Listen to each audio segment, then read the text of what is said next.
esta mañana de jueves, de este verano tan caluroso que estamos pasando, he quedado con Ascensión. Ascensión Matrofisio. Una paisana de aquí de Murcia, a quien admiro mucho por su trabajo.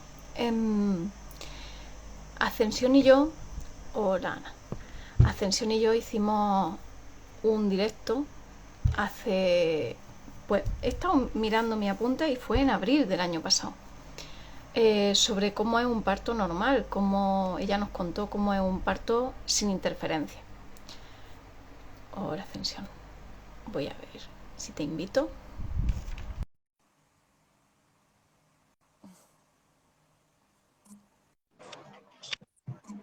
Hola, Hola, buenas.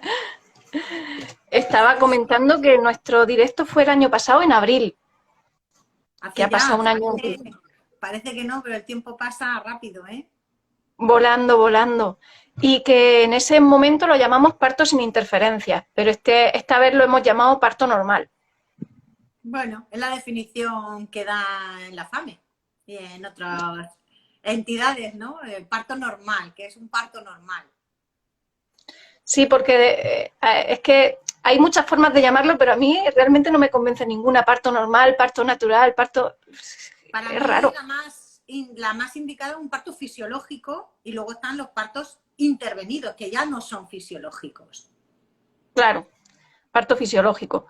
Y la idea de este directo, que lo comenté en historia ayer y tal, es que en realidad cuando trabajo con mujeres y vienen con sus miedos y vienen con sus dudas, muchas veces no saben realmente cómo es un parto fisiológico, no saben qué va antes, qué va después, qué tiene que pasar, qué es lo normal, qué no es lo normal. Conocen más las historias del intervencionismo que de cómo funciona, cómo va a funcionar su cuerpo. Entonces me resultaba un gran recurso tenerte en mi feed para poder decir, mira aquí, que Ascensión lo explica perfectamente para que entendáis, para que podáis saber qué dudas tenéis que preguntar exactamente una vez que lo habéis escuchado. Y por eso era mi interés de volver a hacerlo y volver a tener este recurso. Así que te lo agradezco mucho. Nada, encantada. Para empezar, es un parto fisiológico, hay hasta profesionales que no saben lo que es, porque nunca lo han visto. Es que ver un parto fisiológico de verdad, es decir, que se inicia espontáneamente, que termina sin ningún tipo de ayuda ni de intervención, nada más que el acompañamiento, el sostén y la vigilancia de que todo suceda de forma fisiológica, se da pocas veces en el ámbito hospitalario. Porque a veces pensamos que las intervenciones son solo las grandes intervenciones, pero las pequeñas intervenciones también son intervenciones. Es decir, fisiológicamente, el parto fisiológico bien normal del todo sería ese que empieza y termina sin ninguna ayuda externa y que el cuerpo hace todo lo que tiene que hacer por sí mismo. ¿Vale? Eso es lo que la naturaleza nos dota a las mujeres de esa capacidad fisiológica de gestar, parir y amamantar. Ahora bien, no siempre la fisiología puede cumplirse con toda su normalidad porque hay circunstancias que condicionan el, el proceso, ¿vale? A veces las circunstancias son externas y a veces las circunstancias son internas. Algo no funciona correctamente, no hay un suficiente aporte hormonal, porque esto no es solo un proceso biomecánico, es decir, aquí interviene la biomecánica, aquí interviene las hormonas, interviene el cerebro, la corteza cerebral que tiene que estar en un modo determinado y la parte profunda del cerebro que tiene que entrar en otro, y todo eso junto hace que el bebé que ha entrado pueda salir por sí mismo. Exactamente. Y también lo que me parece es que, bueno, es que además se está viendo últimamente, que es que hay muchos profesionales que no confían en que eso sea posible. Me refiero sobre todo a esta gente del asego que niega que exista la violencia obstétrica o que arremeta contra las mujeres que deciden o unos partos diferentes, como Partera Guerrillera nos enseña cada día. Entonces, es como que hay personal sanitario que parece no sé, que no entiende el origen o la biología bien. Claro, mira, voy a romper una lanza por los ginecólogos sin que sirva de precedente, ¿vale? Y es que se han formado desde la patología, ¿vale? incluso las matronas. A mí me enseñaron primero a intervenir y luego realmente yo no había visto un parto fisiológico hasta que salí fuera del entorno hospitalario.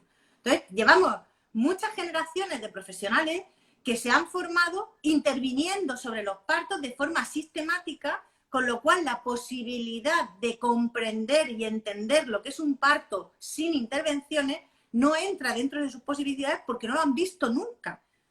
Es que ni siquiera hay estudios sobre eso. O sea, tenemos evidencia científica de cómo influye esto, lo otro y lo demás allá, pero no tenemos estudios observacionales que hayan descrito correctamente toda la fisiología del parto sin intervención, porque es algo que no se ha estudiado y no se ha observado y por tanto muchos profesionales no han aprendido. Así que es un doble trabajo. O sea, primero aprendes todas las técnicas y las intervenciones y luego tienes que desaprender para no usarla indebidamente. Porque esto es otra cosa que hay que tener muy claro, ¿no? Las intervenciones en sí mismas no son ni buenas ni malas. Hay Pueden veces ser que son necesarias necesarias o no. El arte y la ciencia está en utilizarlas adecuadamente cuando es el momento oportuno y de la forma precisa. Y para que no sean violencia obstétrica, además de que sean oportunas, tienen que ser con consentimiento, con información y todas estas cosas. Entonces pasa que luego a veces se mezcla todo y parece que es todo lo mismo y no es igual.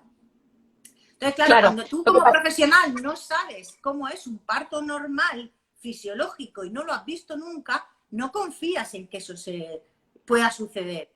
Y como hay mucho miedo y mucha medicina defensiva, porque es que esa es otra realidad, luego las denuncias vienen, la inmensa mayoría, por no haber hecho más cosas y no por lo contrario. Entonces, es un arma de doble filo. Ante ese miedo a la no intervención y el no saber no intervenir, pues interviene. Y a veces Lo entiendo. Lo entiendo. Lo que pasa es que también si el personal sanitario que no está formado no quiere ver esos testimonios, vale, no hay estudios. Pero si no quieres ver los testimonios de las mujeres, tiene que poner interés. Esto no es una excusa, Claro, no. no es una Es para entender de dónde vienen. Es para entender de dónde vienen. Y yo lo entiendo. De dónde vienen, exactamente. Y que mismo... vamos a tener que hacer mucha formación y mucha información y mucha divulgación es importante, pero no es excusa. Pero claro, hay con mucha confusión, porque cuando tu ginecóloga, tu matrona, tu tal, te da una información de lo que tiene que pasar, que no es realmente un parto fisiológico, luego tú como mujer tampoco puedes diferenciar cuando las cosas van bien. Y tú no puedes estar pariendo y vigilando si los demás están haciendo bien su trabajo, porque es que eso es incompatible. Ya no es un parto fisiológico, ya hay una intervención. Ese equilibrio a mí me parece dificilísimo, porque depende del contexto. Si va a un contexto en el que no te sientes segura, va a tener que estar cierto alerta o estar con alguien que esté en esa alerta para que tú puedas relajarte, pero claro, está complicada la cosa en muchos hospitales. Que tú donde vayas, el hospital que tú elijas o el equipo profesional que decidas, lo que sea donde te sientas segura y donde vayas a confiar. Yo siempre le digo a las mujeres, si has elegido este hospital, ve confiando en que va a ser lo mejor, porque si no es así, no va a salir bien. Claro, efectivamente. Pues mirando las preguntas que me preparé el año pasado, que al final fuiste tú sola contando desde dónde empieza hasta dónde acaba, tenía aquí puesto qué es lo que interviene en un parto fisiológico. Y hablabas de fisiología, de mecánica de hormonas y de esos obstáculos que ya has mencionado. ¿Nos cuentas un poco cuándo empieza el parto? Esa es la pregunta del millón. ¿Cuándo empieza el parto? Porque realmente desde la ciencia no lo podemos decir. No hay nada todavía que nosotros podamos medir que diga a partir de este momento o porque se dan estas circunstancias empieza el parto. No, lo hacemos a posteriori, es cuando ya vemos una dinámica uterina, cuando vemos tal, a partir de ese momento damos por empezado el parto. Pero ¿qué es lo que hace que empiece? No lo sabemos. Sabemos que tiene algo que ver con la placenta, con el bebé, con la mamá, con un montón de cosas que tienen que darse y ponerse de acuerdo. Que no está mal del todo no saberlo. Claro, es que tampoco necesitamos medirlo y predecirlo, porque esta es una de las maravillas del parto, es impredecible. Sí. Es totalmente impredecible. Quizás esa es una de las dificultades más grandes a nivel social, ¿no? En una sociedad donde todo está planificado, organizado, cuadriculado, algo que es totalmente imprevisible nos resulta un poquito difícil de gestionar. Entonces, ¿qué va a hacer? El cuerpo va preparando el momento, ¿vale? Va empezando con esa fase de pródromos que se llama, que es una que hay contracciones, pero que no son regulares, que no son siempre igual de intensas, ni están igual repartidas en el tiempo, que lo que van haciendo es lo que decimos la maduración del cuello, ¿vale? Nuestro cuello uterino, que está cerrado a cal y canto para que no se nos caiga el bebé durante el embarazo, que es importante que se mantenga dentro, llega un momento en que tiene que empezar a modificarse, a cambiar. ¿Y eso cómo lo hace? A base de que el útero se contrae y se relaja, se contrae y se relaja. El útero es un músculo, eso no sabe hacer eso. Contraerse y relajarse, contraerse y relajarse, contraerse y relajarse. Y es un baile, ¿no? ¿Vale? Entonces, ¿qué va haciendo? Va poniendo primero blandito ese cuello, luego lo va borrando, ¿vale? El cuello tiene una longitud y se va, no es que lo vaya borrando de abajo arriba, sino que las fibras del útero van como absorbiendo ese cuello y se va de ese cilindro que teníamos, se va al final quedando un agujerito y ese agujerito es el que empieza a abrirse, ¿vale? Eso es lo que conocemos como dilatación, ¿vale? Los pródromos sería toda esa fase de borrar el cuello, ponerlo blandito, hacer el agujerito y hasta que no estamos como mínimo en los 3-4 centímetros de dilatación, ¿vale? Cuando ese agujerito se ha ido abriendo, abriendo, abriendo y ya alcanza un tamaño tal que así, a partir de ahí es cuando decimos que empieza la fase de parto activa, lo que es la dilatación en sí, ¿vale? Lo que está en la dilatación, ¿vale? La dilatación técnicamente empieza antes, pero la fase activa del parto, ¿por qué la diferenciamos? Porque esa primera fase, esos pródromos, es algo que puede durar muchas horas, muchos días, puede que ni te enteres de que está ocurriendo o puede que te sea muy molesto, cualquiera de las dos posibilidades son igual de normales y de frecuentes, ¿vale? Y ese proceso se puede como parar. Empieza un poco, se para, empieza un poco, se para, empieza un poco, se para. Pero a partir de esos 3-4 centímetros, 5 ya según las últimas recomendaciones de la OMS, ¿vale? A partir de ahí, digamos que es imparable, que ya se ha puesto el piloto automático y a partir de ahí la corteza cerebral se apaga, el cerebro mamífero toma las riendas, las hormonas te poseen y ya solo estás en modo parto. Pum, pum. ¿Por qué ¿Cómo lo vemos desde fuera? Que son contracciones ya intensas, rítmicas, que duran un tiempo determinado. Es un ritmo increciendo, ¿vale? Es un ritmo que va siendo cada vez más intenso. Fíjate que tengo mucho cuidado en no decir la palabra dolor, porque la percepción del dolor va a ser muy personal y puede empezar en los pródromos o puede no aparecer hasta el final o puede incluso que no aparezca. O sea, esto es variabilidad total y absoluta. Hablo de intensidad. Los pródromos son normalmente suaves, tolerables, pueden ser más o menos molestos, pero el ritmo de fase activa de parto no solo es ritmo intenso en frecuencia, sino en intensidad de percepción de esas contracciones. Las percibo cada vez más grandes, que duran más y que además se repiten más rápidamente en el tiempo, ¿vale? Todo eso es la fase de dilatación.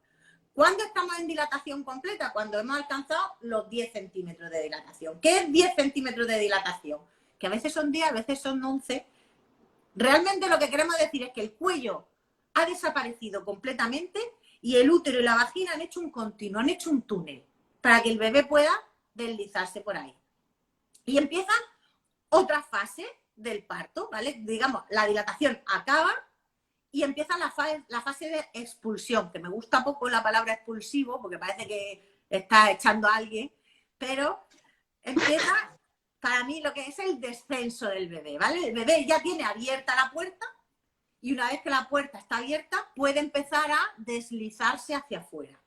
Ese deslizamiento también va a estar en dos fases, no va a ser igual. Primero va a ser lo que llamamos el descenso pasivo, es decir, a base de el útero va empujando al bebé y el bebé que va haciendo sus movimientos, que parece que el bebé está aquí como un ser inerte, pero no, también tiene su participación, lo suyo.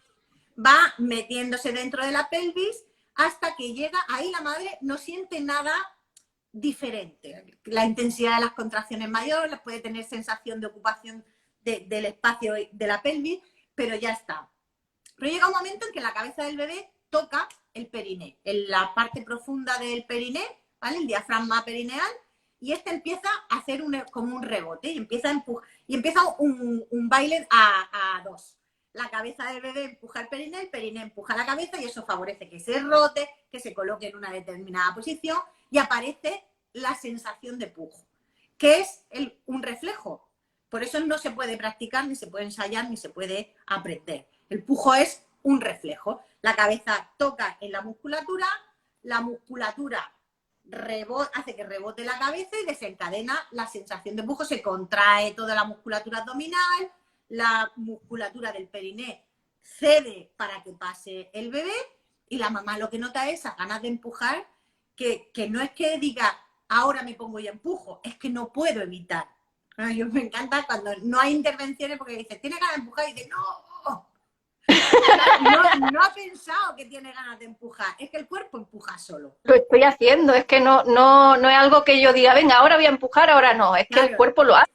El cuerpo, estamos hablando todo el rato de la fisiología pura y dura, ¿vale? Sí. Cuando a base de esos pujos, ¿vale? En el que la musculatura abdominal, el útero y el bebé van a hacer una sinergia para poder salir, empezaremos luego a ver la cabeza asomar entre la vulva, que va a ir poquito a poco. Mucha gente también confunde la dilatación de la vulva con la dilatación del cuello del útero. No, la vulva solo se va a dilatar cuando la cabeza está saliendo.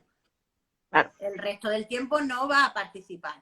Y ahí, poquito a poquito, saldrá el bebé, que nos da la euforia de mira que lo que he hecho, y nos queda, cuidado que el parto no ha terminado, que queda la placenta. Va a pasar un rato, en unas mujeres serán 5 o 10 minutos, en otras a lo mejor media hora, en la que volverá a contraerse ese útero con potencia para que se desprenda la placenta y se alumbre, ¿vale? La fase del alumbramiento es realmente dar a luz, es que salga la placenta. Fíjate, en esa fase, en mi segundo parto, yo después de tener a mi hija y entonces empezar a notar las contracciones que para la placenta, sobre todo cuando tiene un segundo hijo, que son así intensas. No me sale el nombre. No, pero las notaba después. Exacto. Es verdad, después de la placenta. Bueno, pues cuando empecé a notar las contracciones dije, pero si ya tengo a mi hija, qué pereza ahora mismo ponerme a esto. Que las matronas de Icosaedra tuvieron que decirme, Isa, ponte ya, que ya llevamos 1 hora, esto no podemos dejarlo más. Pero vamos, que sí, que parece que ya está en esa euforia de tengo mi bebé y queda una parte que es importante, que no se puede dejar para otro. Muy importante. De hecho, la parte más, entre comillas, peligrosa del parto, precisamente es el alumbramiento y que salga la placenta con todas sus membranas, con todas sus cosas, y ya que empiece lo que es el puerperio. ¿Vale? Eso es un parto fisiológico de principio a fin. ¿Qué pasa en el momento en que metemos una epidural? Que esto no es fisiológico. Ya todo esto no se va a producir.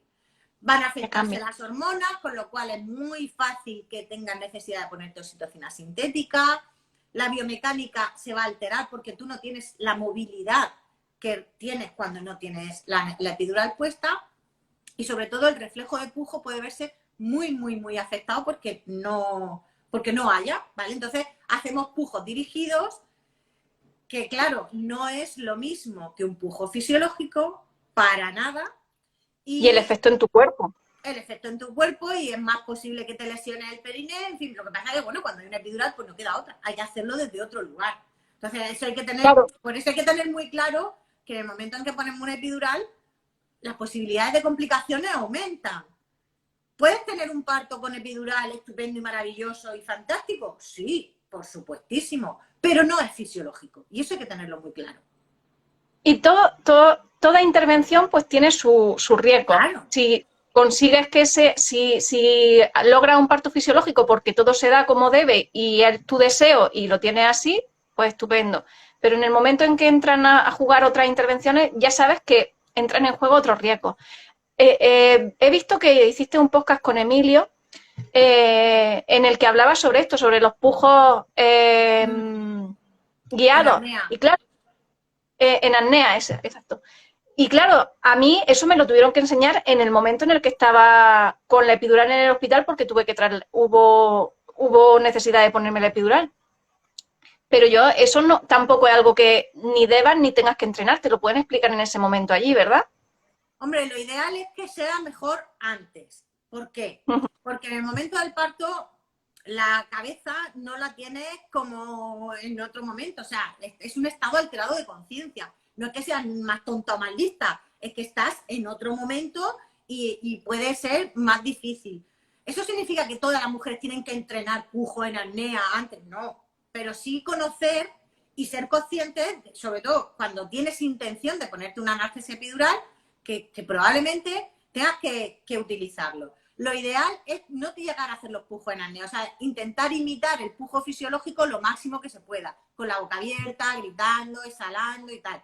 Pero es verdad que en algunos casos con epidural, que es que no se mueve el bebé de ninguna manera y que tu percepción corporal está tan alterada que lo que tú crees que estás haciendo, no lo estás haciendo. Entonces, pues entonces no queda otra que recurrir al pujo en apnea, que sabemos que es lesivo para el periné, que sabemos que es muy lesivo también para el bebé, que le hace descender su frecuencia cardíaca y ponerlo en situación de riesgo, pero claro, entre que no salga y que salga a trompicones, pues que salga a trompicones, ¿no? Lo ideal no Sí. es, pero a veces no queda otra opción. Y eso hay que valorarlo en el momento, eso tampoco es predecible. Es decir, hay mujeres con epidural que tienen muy buena movilidad y pueden pujar bastante bien, aunque no sea totalmente reflejo y pueden hacerlo con glotia abierta y exhalando y gritando y tal. Y hay mujeres que no hay manera. Yo fui de esa en mi primer parto. De que no Claro, había, la eso única tampoco manera fue sabemos con a apnea. priori lo que puede suceder. Entonces, lo que sí tienes que conocer en la preparación, creo que para mí es importante que tú sepas que eso puede ocurrir. Porque claro, si tú vas al parito y dices, no, yo en apnea no, porque claro, es lo más lesivo, es que me lo han dicho que es lo más lesivo, sí, es lo más lesivo, lo es. Pero también lo es una cesárea y cuando hay que hacerla, hay que hacerla. Efectivamente. Hay intervenciones que son necesarias. Eh, la interferencia, tenemos muy clara en la cabeza la interferencia así a nivel, pues que nos maltraten o que nos enciendan mucho la luz o que no hagan. Pero ¿qué otras interferencias más sutiles pueden provocar que no sea un parto fisiológico? Sobre todo las que generan miedo, ¿vale? Una mirada, una palabra, un gesto, el sonido del monitor, por ejemplo. A mí hay mujeres que necesitan estar escuchando el sonido del monitor, tutun, tutun, tutun, tutun, tutun, tutun, porque les tranquiliza, pero a otras mujeres ese mismo sonido les pone muy nerviosas. Entonces, a lo mejor hay que bajar el sonido del monitor. Que cada cosa que pasa, hay una deceleración, claro, pita una alarma. Yo, que estoy ahí trabajando todos los días, sé que esa alarma pita porque se ha atascado el papel, porque se ha movido no sé qué. Y no tiene por qué ser algo que sea grave ni importante. Pero tú que estás ahí no lo sabes, cada vez que suena una alarma, a ti se te ponen los pelos de punta. Y lo primero que piensas es, mi bebé se está muriendo. Sí, sí, Entonces, hay que dar explicaciones de cada alarma. Si las alarmas van a estar sonando mucho porque una mujer que se está moviendo, coño, apágasela, que no le suene a ella. Si tú tienes un control fuera y te suena a ti, apágala. Y si no tienes control fuera para apagarla tú, pues te quedas dentro. claro, claro. Pero lo que no puedes es tener, porque eso genera un estrés tremendo. Todo lo que genere estrés y miedo es brutal. Y eso incluye apreciar al acompañante, a la persona que nos está acompañando en el parto. Porque como la persona que esté acompañándonos, sea quien sea, esté cagadita de miedo, ese miedo te lo va a contagiar. El miedo es súper contagioso. La adrenalina se pega como si fuera pegamento. Entonces Sí, es importante que la persona que te acompañe sepa dónde estamos, sepa cuál es el proceso, sepa los tiempos, que están los tiempos. Es un factor súper estresante. Cuando tú te has hecho la idea de que el parto dura X horas, como dure X horas más una, ya es el acabose. sí, empiezas a estresarte cuando ya pasa la barrera de la fecha probable del parto, ya empiezas ya a estresarte, pues porque te has imaginado que esto es una fecha fija, con que estando ya en el proceso del parto de verdad, en el momento en que te dicen, si dentro de 3 horas no sé qué, no sé cuánto, ya sabes que no sé qué, no sé cuántas, tú ya no estás pensando, no No, pero estás en lo incluso, animal, estás en lo cerebral ni cuando de los profesionales, o sea, como tú te hayas hecho la idea de que el parto dura 8 horas, también.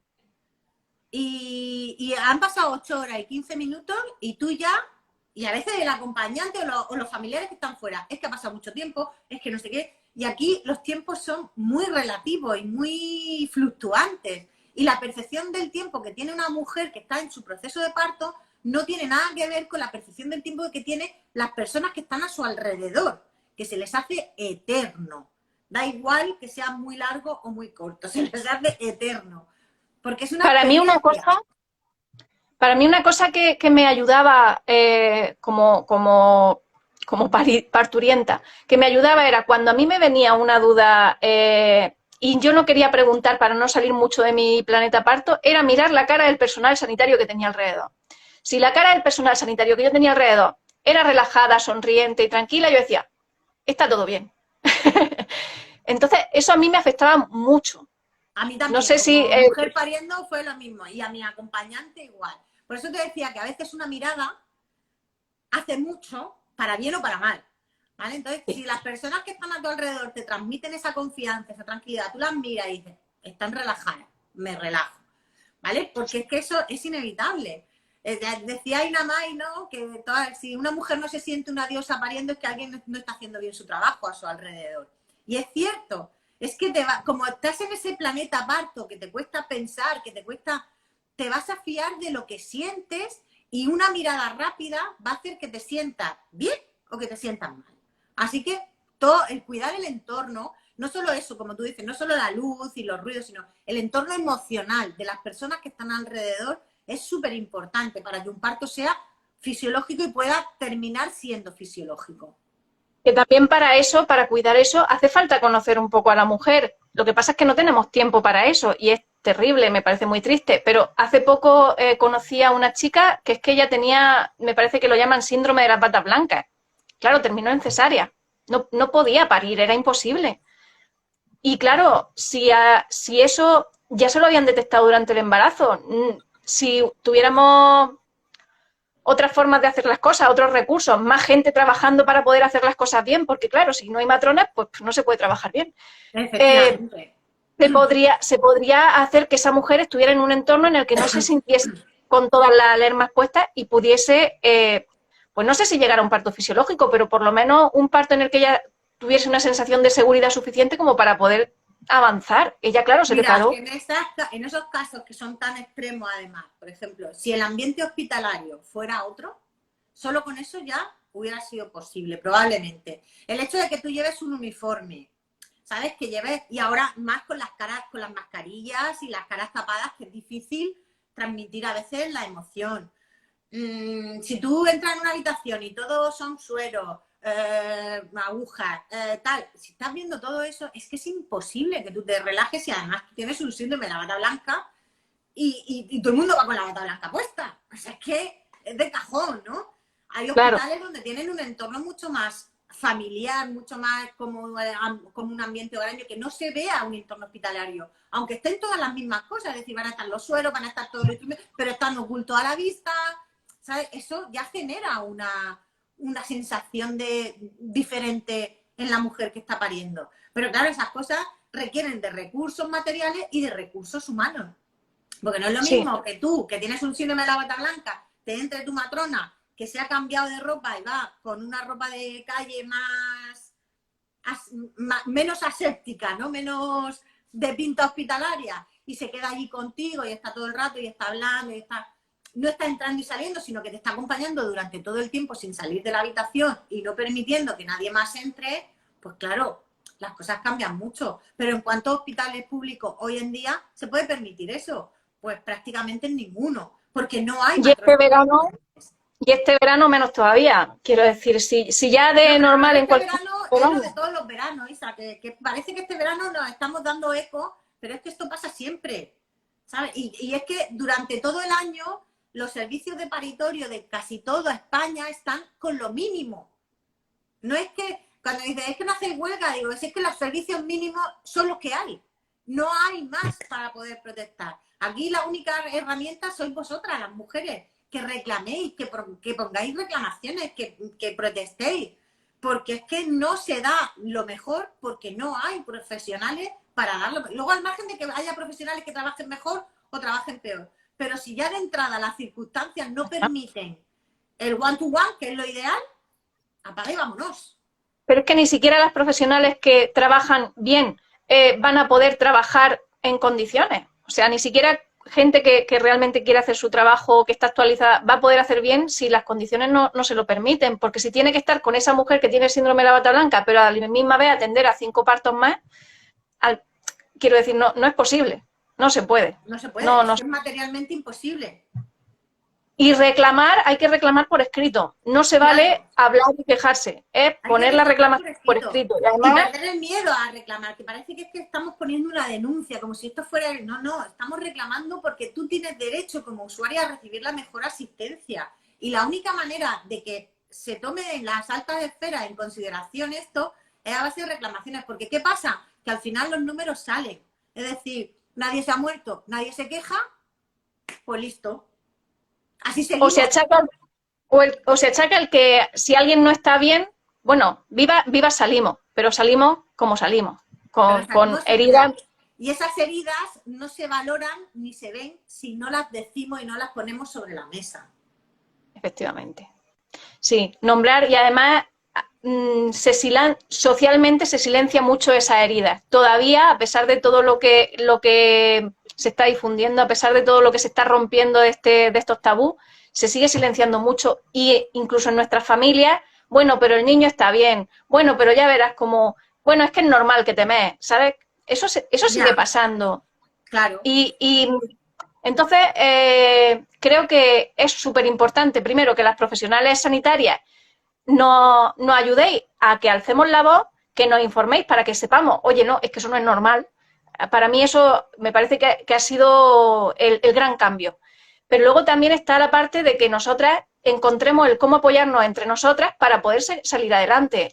Con el parto es nuestro, con las organizaciones que hay ahora mismo peleando por esto, que nos podamos unir. Porque, desde luego, yo sola voy a tener poca fuerza, pero si me uno con otras mujeres, además voy a saber cómo hacerlo de manera efectiva. A mí... Claro, eso nos pasa a las matronas también, que nos sentimos muy solas en ese aspecto. Es decir, a veces te dejan la piel luchando por acompañar a una mujer de la manera más adecuada posible y luego eso cae en saco roto. O sea, ni se reconoce, ni se agradece, ni se protesta. O sea, cuando una mujer tiene un parto atendido por una matrona que la ha tratado súper bien, no es que le tenga que mandar bombones, pero que sí que también, igual que pido que se reclame, que se reconozca, porque esa labor es tan prescindible que ahora, pues eso, como las matronas no importan, pues no se sustituyen en verano, no se dan las plazas adecuadas, porque total, el trabajo no se reconoce, ni desde la política, ni desde lo legal, ni desde lo social.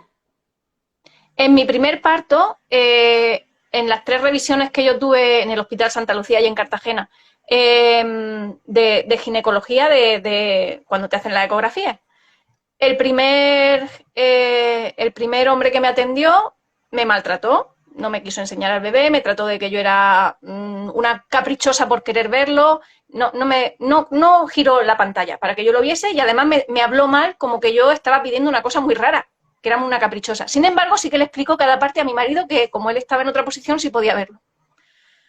En el segundo ginecólogo, también hombre, casualidad o no, le consulté dudas que tenía sobre mi RH negativo, si tenía que ponerme esa inyección o no.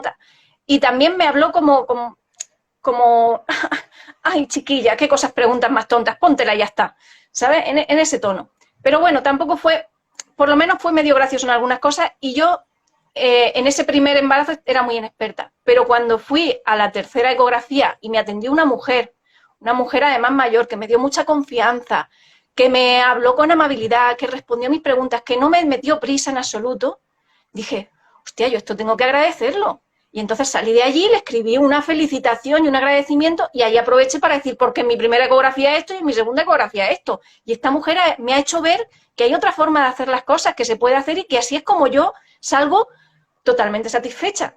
Y ha sanado un poco mis heridicas de antes. Entonces, ¿por qué lo cuento? Pues como ejemplo de cómo podemos hacer las cosas. Porque esa mujer cuando le llegase, pues a ti te han puesto una felicitación y a este par de energúmenos le han dicho que a ver si cambian un poquito las cosas. Pues a nivel equipo me imagino que eso algún peso tendrá, ¿no? Claro, es como todo. Una, pues, hace eco, pero un montón, y que sean siempre las mismas personas las que reciban las felicitaciones y las mismas personas las que reciban las quejas, o aunque luego que no todo el mundo vamos a caer bien siempre y vamos a tener un buen día, pero ¿O no? la tónica se ve. Y todo eso además pasa por un servicio de calidad que revisa todas esas cosas, no solo a nivel interno, el personal y el jefe de servicio, la jefa de servicio va a revisarlo. Es que todas esas cosas, todas esas reclamaciones por escrito, tanto sean para felicitar como sea para criticar, van pasando a otro departamento ajeno al hospital, y cuantas más hay, pues más atención se presta a, porque una sola pues puede ser un hecho puntual que debería tener el mismo peso que un montón. Pero bueno, ya te digo, siempre cabe la posibilidad de que alguien tenga un mal día. Pero no puede ser que todos los días sean malos. ¿Sabes? Que ahí está, esa es la diferencia. Por eso la unión siempre hace mucha más fuerza. Y por eso es importante que todas lo digamos. Sí, pues totalmente de acuerdo, Ascensión. Pues yo creo que he recorrido todo lo que queríamos recorrer y todavía hemos avanzado un poco más sobre otros temas que a mí me parecen básicos para conseguir ese parto fisiológico. O sea que todo esto que estamos hablando al final es precisamente para prevenir que otras mujeres, si las anteriores no lo hemos podido tener en algún momento, que las siguientes que vengan puedan tenerlo. El colaborar entre todas. De eso se trata la sororidad, ¿no? Claro, ten en cuenta que los partos han estado fuera de, cuando estaban antes en las casas, era al margen del tipo de asistencia, ¿no? Pero el hecho de que el parto fuera en casa hace 50, 60 años, hacía que fuera familiar, es decir, que le perdías una gran parte del miedo, porque lo que tú conoces, aunque hubieran salido algunos mal, pero formaba parte de la vida cotidiana. Y lo cotidiano no asusta. Lo desconocido asusta mucho, de entrada, o sea, a todas las personas. Entonces, el hecho de que no hayamos visto a mujeres parir ya nos condiciona. Si tampoco contamos las historias de los partos y solo contamos lo mal que van algunos, los tremendos. Claro, el imaginario se hace tremendo. Entonces, esa es la necesidad de hacer una preparación al parto. Que no es que necesites prepararte para parir. Si tú vienes de serie con todas las cosas preparadas, lo que necesitas es quitarte los lastres que te van a impedir poder parir bien, en condiciones. Y luego también poder decidir. Es decir, si yo elijo ciertas intervenciones, que estoy en todo mi derecho de decidirlas si quiero, siendo consecuente. Perdón, con las ventajas y con los inconvenientes de todo, y que pueda elegir. Para poder elegir tengo que conocer todas las opciones, porque si no conoces todas las opciones no tienes ninguna. Claro, claro. También en el momento, o sea, te preparas todo eso, tienes toda la información y entonces puedes decidir, puedes tomar una decisión informada, pero es que además con lo que tú nos has explicado al principio, que yo iba escuchándote y iba pensando, y entonces baja la cabeza y entonces se mueve así y entonces tu cuerpo hace así. El visualizar en la cabeza cómo funciona el proceso fisiológico del parto ayuda a que funcione, a que pueda llevarlo a cabo. Lo que tiene aquí, lo tiene aquí. Claro, además el parto es corporal, puro y duro. O sea, es corporalidad, sensaciones, intensidad. Vivimos también en una sociedad muy desconectada del cuerpo, con lo cual cuando nuestro cuerpo empieza a sentir cosas intensas y que además no conoce, no reconoce, la reacción corporal del miedo es la contracción rígida, y eso aumenta el dolor, aumenta la sensación de miedo, dificulta todo el proceso del parto. Cuando yo reconozco estas sensaciones porque me las he imaginado, porque las puedo pensar, porque desde antes me ayuda en ese proceso. O sea, realmente prepararte es eso, no hacer un entrenamiento porque tienes que correr la maratón de San Silvestre. No, no es eso. Es poder quitarte esos frenos, porque te van a frenar, porque el cuerpo intenta defenderse ante lo desconocido, ante lo que nos asusta. Nos pone en alerta y nos prepara para huir. Y para huir necesitas activar los músculos. Y el parto es precisamente todo lo contrario. Es relajación. Es no contraer desde lo voluntario. Es que el cuerpo se expanda. Quizá un poco la palabra contracciones nos lleva a esa contradicción, ¿no? Pensamos contraer fuerza, tal.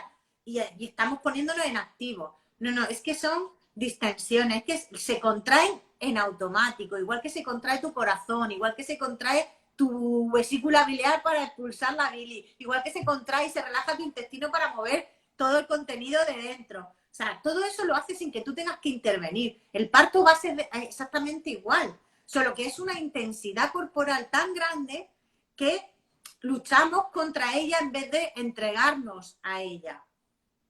Me gustan las palabras que usas porque me parece que rompen también con todo lo que tenemos en el ideario, porque hablas de deslizarse el bebé, hablas de distensión, hablas de intensidad corporal, eliminas palabras que bloquean la cabeza y que claro, es que fomentan esos miedos. Es que son claro. importantes. Que no es lo mismo decirle a una mujer empuja, que va a contraer hasta las pestañas, a decirle a la mujer deja que salga. No te pelees con la sensación, deja que salga. Si tienes ganas de empujar, de gritar, de chillar, haz lo que te pida el cuerpo. Es que es muy diferente. Abre. O sea, es que no es lo mismo decirte empuja que abre. No sé, es que ahí me parece que son claves para que no se nos conecte la parte del cerebro que tenemos conectada con todos esos miedos que nos vienen de tan atrás. Es una asociación muy potente que llevamos escuchando toda la vida. O sea, y eso en 10 minutos o en 10 días no se te va a quitar, evidentemente. Entonces aquí está también un poco el arte de quien estamos al lado, de cómo hablamos, lo mismo que los tonos de voz. O sea, yo tengo un tono de voz muy alto, por ejemplo. Yo no hablo así cuando estoy acompañando a una mujer en un parto, ni muchísimo menos. Depende del momento. Durante la dilatación probablemente le voy a hablar en un tono súper bajito, tal. A lo mejor cuando está en ese momento de potencia, de sensación de pujo, de anclarse al suelo, a lo mejor ahí sí subo el tono de voz para que note la fuerza que tiene dentro y la saque de esa manera. Pero todo eso también es cómo se acompaña el parto. No solo es conocer las fases, sino cómo la miras, dónde te sitúas. Nunca me sitúo por encima de ella si puedo, siempre me sitúo por debajo o me pongo en un lateral. ¿Sabes? La visión del espacio que tienes a tu alrededor. Si me está buscando con las manos para agarrarme o está haciendo así para que me aparte. O sea, el lenguaje no verbal es muy importante en el parto, porque ya os digo, el parto es cuerpo. Fundamentalmente es cuerpo. Claro. Cuando a mí me vino en el segundo parto, en el que sí que fue fisiológico, me vino el Dios mío, voy a morirme, ese miedo que a veces tiene, esto ya es que me muero, y dije, ah, mira, me ha venido el miedo este. Eso es que ya estoy cerca de que esto, de conocer a mi hija. Y dejé pasar ese miedo porque ya me había trabajado y me habían explicado mis matronas qué es lo que puede ir pasando y qué ideas te pueden ir viniendo. Y reconocerlas te ayuda a poder soltar. Es real. Es decir, es que llega un momento que la intensidad es tan grande que dices, no voy a poder con esto. No voy a poder. Y de hecho el no puedo siempre sale. Da igual lo preparadísima que estés, sale. Ahí está también quien está a tu lado, que sí puedes, lo estás haciendo, porque ese momento te va a atravesar y lo que no tienes que pelearte con él, ni discutirlo. O sea, siento que no puedo, pues vamos a ver qué pasa. Sí. Pero es que, claro, no es lo mismo que tú digas no puedo y alguien te conteste, ves, te tenías que haber puesto una epidural. Hostia, me hunde en la miseria, canalla. No puedo y que alguien te responda, lo estás haciendo. Lo estás haciendo, no es que no puedas. Estás atravesando, este es el momento del miedo. No te pelees, déjalo que pase, que va a pasar, que va a pasar. No es lo mismo cuando viene una contracción que piense una más, hostia, otra, que está pasando, una menos, ya queda menos, ya queda menos. La forma en que lo visualizas, ese miedo va a llegar, el no puedo va a llegar, la sensación de me voy a partir por la mitad cuando esa cabeza está coronando y se me va a romper hasta el higadillo, que yo recuerdo que pensé, hostia, el periné se me ha ido a la mierda. Pero bueno, ya lo arreglaremos después. Todo tiene arreglo. O sea, ya no hay nada que hacer, ya estoy en esto. Ya. Aquí ya, esto ya lo tiene arreglo. Pero yo, fíjate, yo no pude dejar de ser matrona ni pariendo. O sea, yo no lo podía evitar. De vez en cuando me conectaba, cuando me senté en la silla y rompí la bolsa, que fue justo antes de salir mi hija, miré hacia el suelo y dije, el líquido es claro, podemos seguir, no te lo pierdas. Sí, es curioso porque a mí también me pasaban cosas así, como darme cuenta que había manchado la almohada y yo estaba ahí, hostia, se mancha la almohada. O pensar, la música que está sonando han puesto un anuncio, me cago en todo, quita ese anuncio. Cosas así así, como, que a veces luego ni las recuerdas, pero es verdad que también el parto es cuerpo, pero también es nuestra personalidad. Parimos como somos Sí, de sí, sí. verdad. Aquí se te cae la careta, aquí es Yo tu soy una esencia. planificadora y yo estaba planificando todo el rato. Y hubo un momento en que me di cuenta que se estaba prolongando en el parto fisiológico, se estaba prolongando el parto porque todavía en mi cabeza había un plan B de si esto no va bien me traslado. Hasta que hubo un momento en que dije, Isa, ya no te puedes trasladar, déjate ya ir, deja que esto ya termine porque ya no te va a trasladar a ningún sitio. Y entonces fue cuando ya pasé ese bachecico de que estábamos ahí, que para arriba, para abajo y no avanzábamos. Y Y fue ahí ahí. eso, por eso Es pasamos verdad, todas. Todas tenemos dentro una mamífera ahí diciendo, la ruge, entrégate, y tenemos la racional diciendo, pero esto, pero esto, pero esto. Bueno, pues en algún momento se ponen a pelearse entre ellas y siempre ganas tú, porque siempre ganas sí, tú. Entonces, efectivamente. pues ya está. Ahí hay mujeres que van a necesitar más cosas y otras menos, y no hay norma de correcto o incorrecto. Pues yo parí con las persianas arriba y a plena luz. Y yo antes decía, voy a parir en cualquier sitio menos en la silla, pues parí en la silla, toma, por hablar. ¿Sabes? Es que el parto es tan impetuoso, tan imprevisto y tan implanificable que el lado racional se vuelve un poco tarumba. Es que va en contra de la sociedad que tenemos en este momento. Claro, Va tan en contra que cuesta mucho que alguna gente lo vea en toda su grandiosidad, porque va demasiado en contra de los tiempos que estamos. Pero bueno, Ascensión, no te quito más tiempo. Te agradezco muchísimo este rato que hemos compartido. Me he divertido mucho y creo que además vuelve a ser un gran recurso a tener para poder decir, mira, escucha Ascensión, que aquí va a ver cómo va a funcionar tu cuerpo y todas las cosas buenas que van a pasar. me alegro de que sea útil y que ojalá a muchas mujeres les llegue esa confianza, porque mi mensaje es ese, confía en ti, tu cuerpo sabe. Y confía en el sistema que tienes a tu Sí, alrededor si lo necesitas, porque tenemos la suerte de que si algo no va como tiene que ir, tenemos un plan B. exacto. Los planes B son básicos para poder tener esa confianza, desde luego. Totalmente. Muchísimas gracias. A ti. Hasta pronto. Hasta luego.